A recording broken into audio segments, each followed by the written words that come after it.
বসিরহাটের বিভিন্ন প্রান্তে জোর করে এই রাজ্যের সরকার স্মার্ট মিটার লাগাচ্ছেন, মানে অনুমতি ছাড়া। 2003 সালের বিদ্যুৎ আইনে কারো কোনো গ্রাহকের অনুমতি ছাড়া স্মার্ট মিটার লাগানো যায় না। আমরা প্রযুক্তির বিরুদ্ধে না, স্মার্ট মিটারের বিরুদ্ধে না, কিন্তু যে পদ্ধতিতে স্মার্ট মিটার লাগানো হচ্ছে এবং যে দানবীয় এই যে স্মার্ট মিটার, যে চক্রান্ত, সেই চক্রান্তের বিরুদ্ধে আমরা আজকে মানুষকে সাথে নিয়ে আমরা এসেছি। আমরা এই স্মার্ট মিটার লাগানো বন্ধ করতে বলছি, আমরা স্মার্ট মিটার লাগাতে দেব না।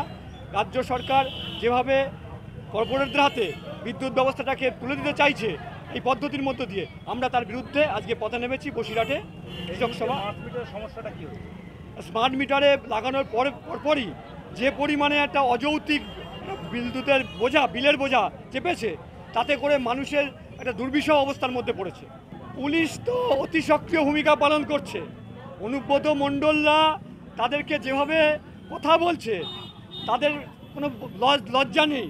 তাদের মা বোন তুলে যে ঘটনা ঘটাচ্ছে অনুব্রতরা, সেখানে দাঁড়িয়ে পুরো নিষ্ক্রিয় হয়ে যাচ্ছে পুলিশ। আর আজকে দাঁড়িয়ে মানুষের কথা বলতে যাওয়ার জন্য পুলিশ অতি সক্রিয়তা দেখাচ্ছে।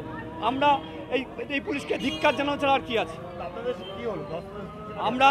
আমরা গিয়েছিলাম, পুলিশ বাধা দেওয়ার চেষ্টা করেছিল, কিন্তু মানুষের চাপে বাধা দিতে পারেনি। আমরা গিয়েছিলাম, আমরা তো ধ্বংসাত্মক রাজনীতি করি না, আমরা মানুষের কথা বলতে গিয়েছিলাম, আমরা গঠনমূলক কথা বলতে গিয়েছিলাম।